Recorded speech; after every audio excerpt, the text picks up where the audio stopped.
നീ നന്നായി ആലോചിക്കണം, നന്നായി ആളുകയാളാ. ജഡ്ജിയും ആ ചെറുപ്പക്കാരന്റെ മതത്തിന്റെ ആളാ, പക്ഷേ കരുണയുടെ വർത്തമാനം. അപ്പൊ ആ പെൺകുട്ടി രൂക്ഷമായ നോട്ടത്തോടെ ചേംബറിലെ ജഡ്ജിയുടെ മുഖത്തേക്ക് നോക്കി പറഞ്ഞു അത്രേ, നിയമം പറയാനാണ് ജഡ്ജിയുള്ളത്, നിയമം പറയാനാ ജഡ്ജിയുള്ളത്, കരുണ പറയാതെ. ആ ഉമ്മയതാ ബോധം വിട്ടു വീണുപോയി, ആ ഉപ്പയതാ തളർന്നിരുന്നു പോയി. എന്തുകൊണ്ടാണ്? സ്നേഹത്തിന്റെ ഒരു പവറാണത്. അവിടെ വാപ്പയൊന്നുമില്ല. നമ്മൾ പ്രണയിച്ചത് കാണാൻ ഭംഗിയുള്ള ചെക്കനെയും കാണാൻ ഭംഗിയുള്ള പെണ്ണായി പോയി. നമ്മൾ പ്രണയിച്ചത് നമ്മുടെ വീടിനെയായി, നമ്മൾ പ്രണയിച്ചത് നമ്മുടെ അധികാരത്തോടായി, നമ്മൾ പ്രണയിച്ചത് നമ്മുടെ സ്ഥാനമാനത്തോടാണ്. എനിക്ക് പ്രണയം തോന്നിയത് എന്റെ സ്റ്റാറ്റസിനോടാണ്, എനിക്ക് പ്രണയം തോന്നിയത് എന്റെ സമ്പത്തിനോടാണ്. മഹാനായ വീറാൻ വലിയ പ്രണയം തോന്നിയത് പടച്ചതമ്പുരാനാ. ലൈലയെ പ്രണയിച്ച ഖൈസ് ഈ മതിലുകളിൽ ഇങ്ങനെ തലയുരുമ്മിക്കരഞ്ഞു. പലപ്പോഴും സൂഫി ഗാൻഗാഹുകളിൽ നിറഞ്ഞു നിൽക്കുന്ന ഒരു വിശദീകരണ സംഭവം അതാണ്. ആ ലൈലയെ എങ്ങനെയാണോ ഖൈസ് പ്രണയിച്ചത്, അതുപോലെയാണ് അള്ളാഹുവിന്റെ ആരിഫീങ്ങളായ ആളുകൾ അള്ളാഹുവിന് ഇഷ്ടപ്പെട്ടത്. നമ്മൾ അള്ളാഹുവിനെ പേടിച്ചിട്ടേ ഉള്ളൂ, നമുക്കെപ്പോഴും പേടിയുണ്ടായിട്ടുള്ളൂ. അതാണ്. തിരിച്ചോളൂ. ബർക്കത്തുള്ള ഒരാളെ ആദ്യമായിക്കോളൂ, കൊടുത്തോളൂ. എന്റെ കയ്യിൽ നിന്ന് അത്ര ബർക്കത്തൊന്നും ഇല്ല, അതാ പ്രശ്നം. എന്റെ കയ്യിൽ പൈസ ഇല്ല, അല്ലെ ഈ ബക്കറ്റ് പേരും ഉണ്ടോന്ന് എനിക്കറിയില്ല, അതുകൊണ്ട് പിന്നെ പോക്കറ്റിൽ പൈസ വെച്ചിട്ടില്ല. ആണ് ഞാൻ പോകുമ്പോൾ ഇട്ടോട്ട്. ബിസ്മില്ലാഹിർ റഹ്മാനിർ റഹീം. മുഅ്മിനീങ്ങളെ, ഞാൻ ഇങ്ങോട്ട് വന്ന് കയറുമ്പോൾ റഹ്മാനിക്ക് അങ്ങനെ പ്രസംഗിച്ചുകൊണ്ടിരിക്കുകയായിരുന്നു. അപ്പോൾ അദ്ദേഹം പറഞ്ഞത് ഒരുപാട് ബാധ്യതകൾ ഉണ്ടെന്നാണ്. ഈ ബാധ്യതയൊക്കെ ആ ബക്കറ്റിൽ നിങ്ങൾ ഒരു 5 രൂപ ഇട്ടുകൊണ്ട് തീരുമെന്ന് എനിക്ക് തോന്നുന്നില്ല. 3 ദിവസത്തെ പരിപാടിയിൽ എന്തെങ്കിലും മിച്ചം വരികയാണെങ്കിൽ അത് ഖൈറാകുമാറാകട്ടെ. ഇതൊന്നും ഒരാളെ പറഞ്ഞ് ബോധ്യപ്പെടുത്തേണ്ടതല്ല. ജാരിയായ സദക്കയാണ്. എന്നിട്ട് അതിനിങ്ങനെ പറഞ്ഞ് 2 മണിക്കൂർ അങ്ങനെ കളഞ്ഞ് എനിക്ക് അതിനോടൊന്നും വലിയ താല്പര്യമുള്ള ആളുമല്ല. നമുക്ക് സ്വർഗം കിട്ടണമെങ്കിൽ നമ്മൾ പരിശ്രമിക്കുക. ഉറപ്പല്ലേ ഇത് നന്മയുടെ പ്രവർത്തനമാണ്. നാളെ ഖബറിലേക്ക് പോയാൽ 3 കാര്യം ഉപകാരം ചെയ്യുള്ളൂ. 3 കാര്യം. ഒന്ന്, വലതുൻ സാലിഹുൻ യദഊ ലഹു, പ്രാർത്ഥിക്കുന്ന മക്കൾ. ഇനി അടുത്തൊരു ജനറേഷനിൽ നിന്ന് നിങ്ങൾ പ്രാർത്ഥനയൊന്നും പ്രതീക്ഷിക്കേണ്ട. വെള്ളിയാഴ്ച ജുമാ കഴിഞ്ഞാൽ മൊബൈൽ എടുത്തു, മിസ് കോൾ പരിശോധിച്ചു, സ്കൈപ്പിൽ വന്ന് കിടക്കുന്ന ചാറ്റിംഗ് പരിശോധിച്ചു, അങ്ങനെ എഴുന്നേറ്റ് പോവാ. ഇനി സുന്നിയാണെങ്കിലും അങ്ങനെ തന്നെ. ജമാഅത്തുൽ മുജാഹിദ് പിന്നെ ഏതായാലും പ്രാർത്ഥന വേണ്ടെന്ന് പറഞ്ഞവരാ. നമ്മുടെ മക്കൾ എന്നെ ഇരിക്കുന്നില്ല. ഇത് ജുമാഅത്ത് പള്ളിയാണോ? നിങ്ങളുടെ ജുമാ മസ്ജിദില് ഇങ്ങനെ പള്ളിക്കാട്ടിലൂടെ വരുമ്പോ തൊട്ടടുത്ത് ഉമ്മ കിടന്നുറങ്ങുന്നുണ്ട്, ഉപ്പ കിടക്കുന്നുണ്ട്. അനസുൽ മയ്യിതു ഫീ ഖബരിഹി, മയ്യത്തിന്റെ ബന്ധുമിത്രാദികൾ എന്തെങ്കിലും അവർക്ക് വേണ്ടി ചെയ്താൽ അവർ ആഹ്ലാദിക്കുമെന്ന് മുസ്തഫായ നബി സല്ലല്ലാഹു അലൈഹി വസല്ലം. ആത്മാവിന് പവറുണ്ട്. അപ്പൊ അങ്ങനെ ഒരു പ്രാർത്ഥന ഇനി പ്രതീക്ഷിക്കണ്ട. രണ്ടാമത് പറഞ്ഞത്, ആദ്യം പറഞ്ഞത് അതുള്ളവർക്ക് കിട്ടി. ഈ നാഫിയ ഇൽമ പറഞ്ഞ മൗലിയരാകാമെന്ന് നിങ്ങൾ തെറ്റിദ്ധരിക്കണ്ട. അതൊക്കെ നമ്മൾ തെറ്റിദ്ധരിപ്പിച്ചൊരു വർത്തമാനമാണ്. നാഫിയ ഇൽമ പറഞ്ഞ അള്ളാഹുവിനെ തിരിച്ചറിയാൻ കഴിയുന്ന ഒരു ജ്ഞാനം ഉണ്ടാവുക എന്നുള്ളതാണ്. അത് MBA പഠിച്ചാലും ചിലപ്പോൾ കിട്ടും, BBA പഠിച്ചാലും, ഏത് ഹയർ എഡ്യൂക്കേഷൻ പഠിച്ചാലും കിട്ടും, ഏത് അറബി കോളേജിൽ പഠിച്ചാലും കിട്ടും. പഠിച്ചിട്ടില്ലെങ്കിലും ഒരു കൈക്കോട്ട് കളക്കാൻ പോകുന്ന ആൾക്കും നാഫിയ ഇൽമ കിട്ടും. അറബി അർത്ഥം വെക്കാൻ അറിയാന്നുള്ളത് അത്ര വലിയ മഹത്വമൊന്നുമില്ല. അറബി അർത്ഥം വെക്കാൻ അറിയുന്ന ഒരുപാട് ജൂതന്മാരുണ്ട്. പണ്ഡിതന്മാരായ ഒരുപാട് ആളുകൾ ഗതികേടിലായി പോയിട്ടുണ്ട്. ഇബ്നു ശഖയെ പോലെയുള്ള ആധുനിക ലോകത്തും അത്തരം മീർ ജാഫർമാർ നമ്മുടെ മുന്നിലുള്ളപ്പോൾ അറബി അർത്ഥം വെക്കാൻ അറിയുക എന്നുള്ളത് അത്ര വലിയ മഹത്വമൊന്നുമല്ല. പകരം അള്ളാഹുവിനെ തിരിച്ചറിയാൻ കഴിഞ്ഞോ എന്നുള്ളതാ. അത് മൊയ്ലിയാർക്കും കഴിയും, MBA പഠിക്കുന്ന ചെറുക്കനും കഴിയും, കൈക്കോട്ട് കിടക്കുന്ന മദ്യക്കച്ചവടം നടത്തുന്ന ഈ ചാലിയാർ പുഴയിലൂടെ വഞ്ചി തൊഴയുന്ന മണലെടുക്കുന്ന ഒരു ഭവം സഹോദരനും ഒരുപക്ഷെ അറിയും. അള്ളാഹു നാഫിയ ഇൽമ നമുക്ക് നൽകട്ടെ. അൽ ആരിഫു ബില്ലാഹിയുടെ വിജ്ഞാനം. അപ്പൊ അത് കിട്ടിയാ കിട്ടി. പിന്നെ അവശേഷിക്കുന്ന ഒരു ഓപ്ഷൻ ഉള്ളത് സദഖത്തുൻ ജാരിയ, ജാരിയായ സദഖയാണ്. അവിടെ ഒരു കാര്യം മനസ്സിലാക്കി. ഞാനിപ്പോ പിരിവിന് വേണ്ടി പറഞ്ഞതൊന്നുമല്ല, ഇടയിൽ അങ്ങനെ വന്നു പറഞ്ഞു പോവാ. ജാരിയ സദഖ. ഇപ്പൊ നിങ്ങൾ എനിക്കൊരു 10,000 രൂപ തന്നു കരുതുക, ഒന്ന് സങ്കല്പിച്ചോളൂ, ബോധക്കേട് ഉണ്ടാകണ്ട. അത് ജാരിയ സദഖയല്ല. എന്തുകൊണ്ട് ജാരിയ സദഖയല്ല? ഞാൻ അൽഹംദുലില്ലാ ദ്വയറന്നാ കിട്ടിയില്ലെങ്കിൽ അത് പോയും ചെയ്തു. മനസ്സിലായോ?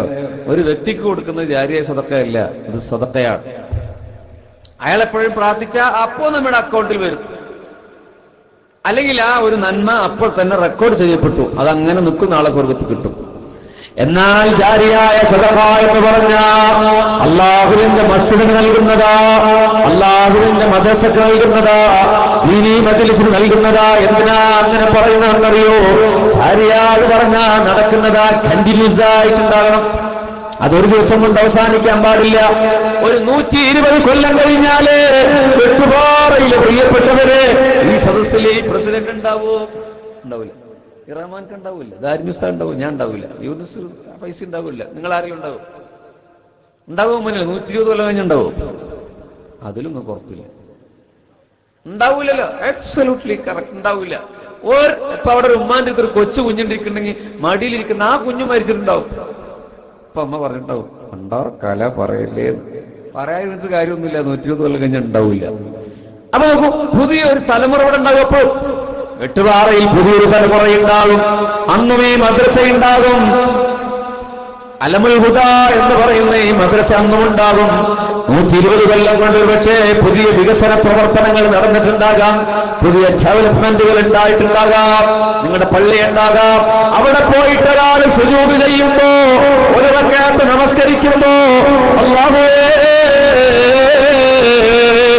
2013 ആരാണ് അതിനു വേണ്ടി സഹായിച്ചത്? അല്ലെങ്കിൽ ഇന്നലകളിൽ അതിനുവേണ്ടി ഒരു കല്ല് വെക്കാൻ, ഒരു കല്ല് വെക്കാൻ സഹായിച്ച ആളുകളില്ലേ? കോഴി മുട്ടയിട്ടാൽ ഒരു മുട്ട മാറ്റിവെക്കുന്ന കാലം, തെങ്ങ് കയറുമ്പോ നല്ല തേങ്ങ പള്ളിയിലേക്ക് മാറ്റിവെച്ച കാലം, അരിയിടുമ്പോ വിസ്മി ചൊല്ലി ഒരു പിടി പൂജയിലേക്ക് മാറ്റിവെച്ച കാലം, ആരെങ്കിലും സംഭാവന നൽകുന്ന ഹദിയ നൽകുന്ന 2 അണയും 3 അണയും കോന്തലയിൽ വെച്ച് കെട്ടിയ വല്യമ്മ, ഇവരൊക്കെ നൽകിയ കൊച്ചു സംഭാവനത്വത്തിന്റെ ഫലമായിട്ടാ വെട്ടുപാറയിലെ വിഭാഗത്തുണ്ടായിട്ടുണ്ടാവുക എന്ന് ഞാൻ കരുതുന്നു. ഒരുപക്ഷെ അറേബ്യൻ ഗൾഫിന്റെ പളവളപ്പ് കൊണ്ടുണ്ടായ സംഭാവനയുടെ പള്ളിയുമാകാം. എന്നാൽ കേരളത്തിൽ ഒരുപാട് മസ്ജിദുകളും പള്ളികളും ഉണ്ടായത് അങ്ങനെയാണ്. 120 കൊല്ലം കഴിഞ്ഞിട്ട് ഇരിക്കുന്ന ഒരാളുമില്ലെങ്കിൽ പുതിയൊരു തലമുറ വന്നിട്ട് ഈ അലമുൽ ഹുദ മദ്രസയിൽ പ്രഭാതത്തിൽ വന്നൊരു സൂറത്തുൽ ഫാത്തിഹ ഓതിയാല്, പിരിഞ്ഞു പോകുമ്പോ ഒരു 3 സ്വലാത്ത് ചൊല്ലിയാല്, അത് പഠിപ്പിച്ച ഉസ്താദിന് മാത്രമല്ല, ചൊല്ലിയ കുട്ടിക്ക് മാത്രമല്ല, അന്നത്തെ ആ കുട്ടിയുടെ ഉപ്പാക്കും ഉമ്മാക്ക് മാത്രമല്ല, അന്നത്തെ മഹല്ല് കമ്മിറ്റിക്കും മാനേജ്മെന്റിനും മാത്രമല്ല, 100 വർഷങ്ങൾക്ക് മുമ്പ് ആരൊക്കെയാണോ സഹായിച്ചത്, ഒരു രൂപ നൽകിയത്, അവരുടെ കബറിടത്തിലേക്ക് ഓരോ ദിവസങ്ങളും ഓരോ സമയങ്ങളും കണ്ടിന്യൂവായി അതേ അനുഗ്രഹമായ പ്രവാഹമായി അനസൂഹമായ ഒഴുക്കായി എത്തിക്കൊണ്ടേയിരിക്കും. അതാണ് സദഖത്തുൽ ജാരിയ. പരിശുദ്ധ റസൂൽ മുഹമ്മദ് മുസ്തഫ. ഇനി ആലോചിച്ചോളൂ, കൊടുക്കേണ്ടത് നിങ്ങൾ നമ്മൾ സമ്പാദിച്ച ഈ ബിൽഡിങ്ങും നിങ്ങളുടെ കമേഴ്സ്യൽ കോംപ്ലക്സുകളും വീടും അങ്ങനെ ഉണ്ടെങ്കിൽ, എനിക്ക് ഇവിടുത്തെ എക്കോണമി ഒന്നും അറിയില്ല, നിങ്ങൾ പണക്കാരാണോ ഇല്ല എന്ന് അറിയില്ല, ഇതെല്ലാം ഉപേക്ഷിച്ച് പോകുന്ന എല്ലാവർക്കും അറിയാം, എല്ലാവർക്കും ഇക്കാര്യം അറിയാം, ഉപേക്ഷിച്ച് പോകുന്നത്. പക്ഷെ ഉപകാരപ്പെടുന്നു ഈ 3 അതിലൊന്നും നമുക്ക് കിട്ടിയൊന്നും ഉറപ്പില്ല. ഏത്? നാഫിയ ഇൽമ്. അള്ളാഹു നൽകട്ടെ. 3ാമത് പറഞ്ഞ മക്കൾ പ്രാർത്ഥിക്കുന്നു. മക്കൾക്ക് എവിടെ ഒഴിവ് നിങ്ങൾ? അള്ളാഹു സൽബോധം കൊടുക്കട്ടെ. പാപ്പാനൊക്കെ നെഞ്ചത്ത് ചവിട്ടാനും ഒരു മടിയില്ലാത്തൊരു കാലഘട്ടം വന്നുകൊണ്ടിരിക്കുക. ഭയങ്കര സംഭവങ്ങൾ വന്നുകൊണ്ടിരിക്കുന്നത്.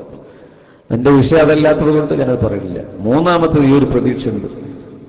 പൈസ ഇല്ലാത്തൊരു വിഷമിക്കൊന്നും വേണ്ട മുമ്പ് നിങ്ങൾ മനസ്സുകൊണ്ടൊന്ന് തോർക്കുക. അള്ളാഹുവേ, നീ സ്ഥാപനത്തെ നിലനിർത്തണമേ, ഇതിന് പരിശ്രമിക്കുന്നവരെ നീ വിജയിപ്പിക്കണേ. അത് നിങ്ങളുടെ ഒരു വലിയ സ്വതക്കയാണ്. അതും ചെയ്യാതെ ഇങ്ങനെ വേണമെങ്കിൽ നടത്തിയാൽ മതി, വേദനയാ വന്നു, നിങ്ങൾ പിരിവെടുത്തത് കടം കയറട്ടെ എന്ന് അടുത്തോലെ നടക്കില്ല, ഒക്കെ ഒന്ന് കാണണം. നിങ്ങൾ കുറേ ആയില്ലേ നോട്ടീസൊക്കെ അടിച്ച് ഇങ്ങനെ ജഗജഗയിട്ട് നടക്കും, അങ്ങനെ ഇന്ന് ചിന്തിക്കുന്ന ആൾക്കാരും ഉണ്ടാവും.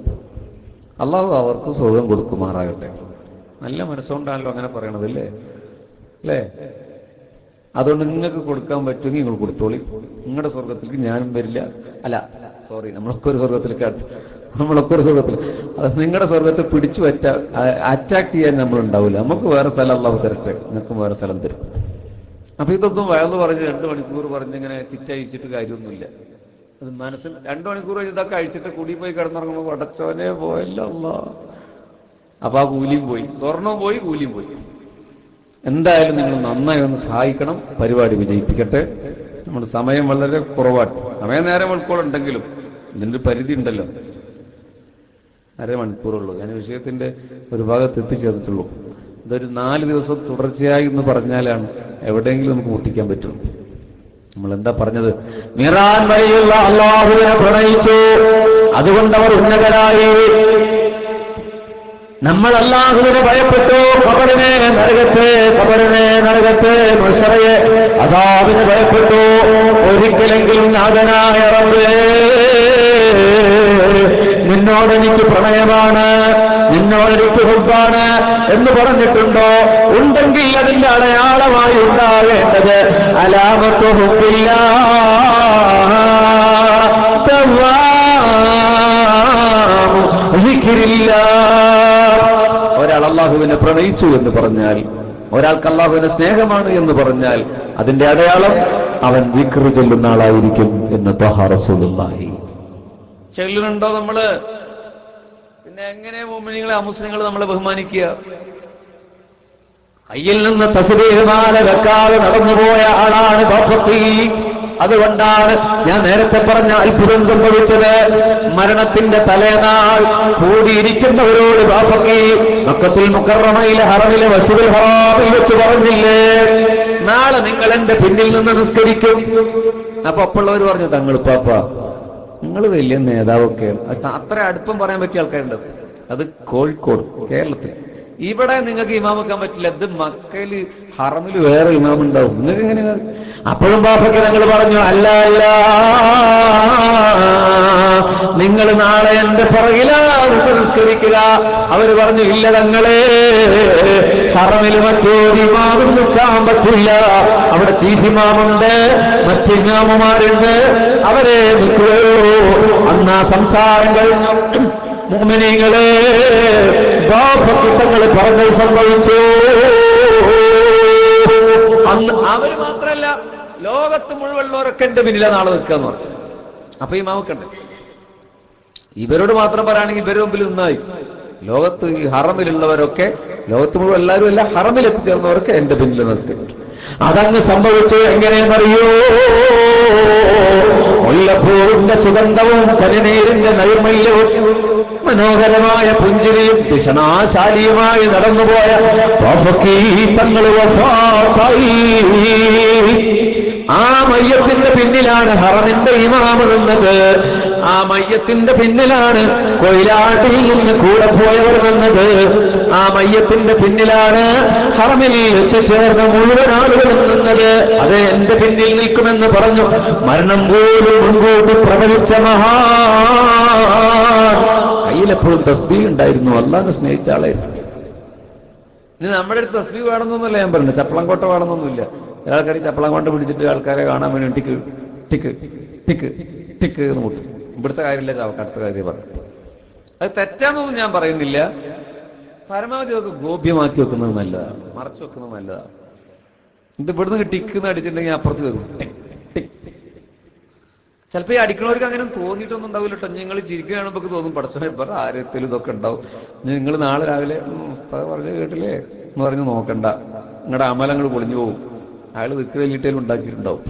അതുകൊണ്ട് മുഅ്മിനീങ്ങളെ, പടച്ചവനെ ഒരാൾ സ്നേഹിക്കുന്നു എന്ന് പറഞ്ഞാൽ അവന് ദിക്റിന്റെ ആളായിരിക്കും. നോക്കൂ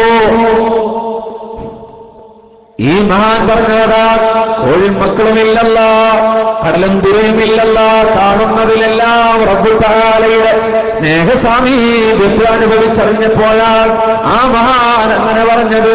ഖിയാലുക ഫീ ഐനി വദിക്റുക ഫീ ഫമി വമത്വാക ഫീ ഖൽബി ഫൈന തഗീബു.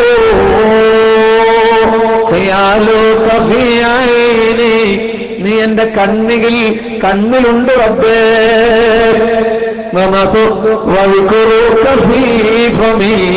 നീ എന്റെ ചുണ്ടിലുണ്ട് റബ്ബേ,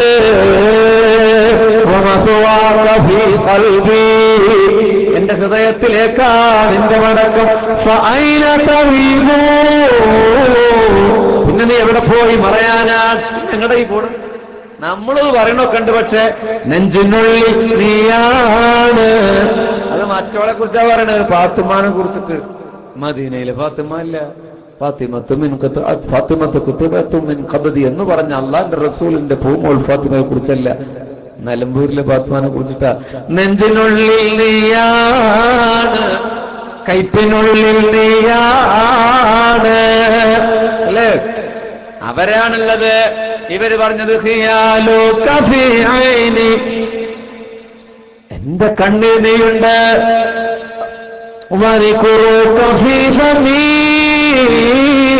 എന്റെ ചുണ്ടിൽ നീയുണ്ട്, ദിക്റുണ്ട്. അപ്പൊ പിന്നെ ചുണ്ടിൽ അല്ലാഹ് ഉണ്ടാകുമ്പോ ഒരാളെ കുറ്റം പറയാൻ പറ്റുമോ?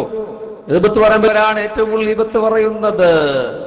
പള്ളിയിൽ അസർസ്കാരം കഴിഞ്ഞിട്ട് ഒരു തിട്ടുണ്ടാവും, ഇവിടെ ഉണ്ടോ എന്ന് എനിക്കറിയാം, ഞങ്ങളുടെ നാട്ടിലൊക്കെ തിട്ടുണ്ട്. ഈബത്ത് പറയാൻ വേണ്ടിയിട്ട് ഒരു തിട്ട, അതിന്റെ മുകളിലുണ്ട് കയറിയിരിക്കും, തവള വരമ്പത്ത് കയറിയിരിക്കണമാതിരി കുറെ ആൾക്കാർ.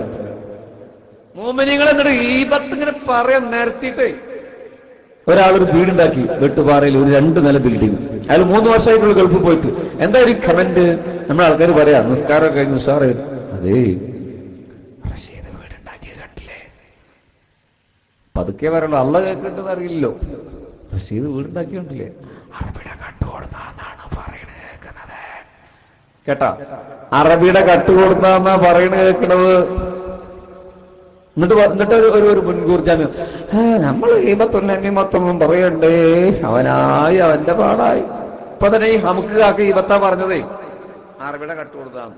എന്നിട്ട് ഇങ്ങനെ നിസ്കരിച്ചിട്ട് എന്താ മുഅ്മിനീങ്ങള്? പിന്നെ എങ്ങനെ നമ്മൾ ഉന്നതരാകുക? അള്ളാഹുവിന്റെ ആരിഫ്യങ്ങൾ അങ്ങനെ ആയിരുന്നില്ല. ചുണ്ടിൽ അള്ളാഹു. നമ്മുടെ വീട്ടിനടുത്തൊരു കാറ് വാങ്ങിയെന്ന് കരുതുക, എന്തായിരിക്കും നമ്മുടെ കമന്റ്? തഹജ്ജുദ് നിസ്കരിച്ച് നമ്മൾ വിചാരിക്കും, അല്ലാഹ് കാറ് വാങ്ങിയില്ലേ, അപകടത്തിലൊന്നും പെടുത്തല്ലേ, അള്ളാഹുവേ അവന് സന്തോഷം കൊടുക്കട്ടെ. അങ്ങനെ നമ്മൾ വേർക്കോ? യാസീൻ നിർച്ചത്തേക്ക് നമ്മൾ വേർക്കും, അള്ളാഹു കൊണ്ടുപോയി കുത്തല്ലാക്ക് കാണാൻ വയ്യ റബ്ബേ എന്ന് പറഞ്ഞ് നമ്മൾ വേർക്കും. എന്നിട്ട് അന്ന് താജൂസ്കരിക്കും ചെയ്യും. ഇതാണ് മുഅ്മിനീങ്ങളെ നമുക്ക് പറ്റിപ്പോയ പ്രശ്നം. പിന്നെ നമ്മൾ എങ്ങനെ ഉന്നതരാകും? ഇത് അള്ളാഹുവിനെ സ്നേഹിക്കാത്ത പ്രശ്നം, അള്ളാഹിനെ പേടിച്ച പ്രശ്നവുമാണ്. അള്ളാഹുവിനെ നമുക്ക് പേടിയുണ്ട്, സ്നേഹമില്ല. സ്നേഹിക്കുന്ന ഒരാൾക്ക് നമുക്ക് എതിരിയാൻ പറ്റില്ല, പേടിക്കുന്ന ആൾക്ക് നമുക്ക് എതിരിയാൻ പറ്റില്ല. ഞാൻ ഇപ്പൊ ഒന്ന് പരീക്ഷ കാണിച്ചു തരണോ? എന്തോ അന്നൊന്ന് എഴുന്നേറ്റുന്നതാണ്. ഞാൻ വയസ്സായിരുന്നു, ചെറുപ്പക്കാർക്കൊന്ന് എഴുന്നേറ്റുന്ന.